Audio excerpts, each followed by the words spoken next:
Hello friends, आपका एक बार फिर से स्वागत है। आज अपन एक छोटे से टॉपिक आइसबर्ग फिनोमेना के बारे में डिस्कशन करेंगे, जिसमें अपन को 3 कंपोनेंट्स होते हैं। इसमें पहला फ्लोटिंग टिप्स, दूसरा लाइन ऑफ डिमर्गेशन और तीसरा है सबमर्ज पोर्शन।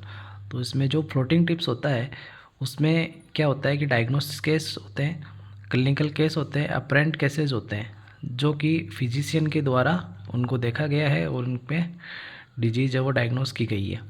ये फ्लोटिंग टिप्स ज़्यादातर किस में देखा जाता है? डेवलप्ड जो कंट्री होती है उनके अंदर ये जो फ्लोटिंग टिप्स का पोर्शन है वो बड़ा होता है। अब ये दूसरा इसका कंपोनेंट है लाइन ऑफ डिमर्गेशन। इसका मतलब होता है कि ये दोनों के बीच में प्रेजेंट होता है। अपरेंट केस और अनअपरेंट केस, इन दोनों के बीच में जो प्रेजेंट होता है उसको अपन बोलते हैं लाइन ऑफ डिमार्केशन। नेक्स्ट आता है अपना सबमर्ज पोर्शन। ये सबसे बड़ा पोर्शन होता है।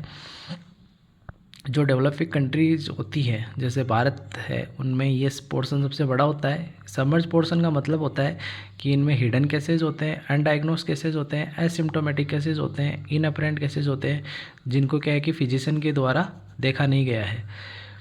ये सारे मोस्ट कॉमन किसमें देखने को मिलता है? ये सबमर्ज पोर्शन ये देखने को मिलता है अपने को डेवलपिंग कंट्रीज़ के अंदर। ठीक है।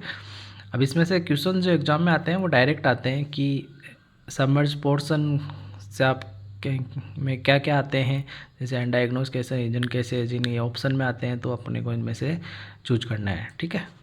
और फिर नेक्स्ट आता है कि क्वेश्चन है the good example of iceberg phenomena. Iceberg phenomena का कौन सा एग्जाम्पल बेस्ट है? मीजल्स, मलेरिया, कोविड-19, नन ऑफ देम।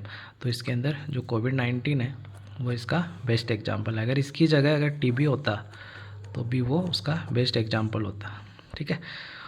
और इस आइसबर्ग फिनोमेना के अंदर कुछ डिजीज़ ऐसी होती है जो कि not represent by iceberg concept के द्वारा इनको रिप्रेजेंट नहीं किया जाता है, जिसमें मीजल्स, रेबीज, टिटनेस और रूबेला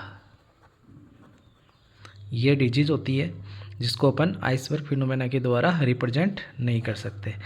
तो फ्रेंड्स, ये आपका छोटा सा टॉपिक था। इसमें से भी हर एग्ज़ाम में क्वेश्चन पूछे जाते हैं, तो इसको अच्छे से लर्न करना और अच्छे से सीखना और इसके क्वेश्चन प्रैक्टिस करना।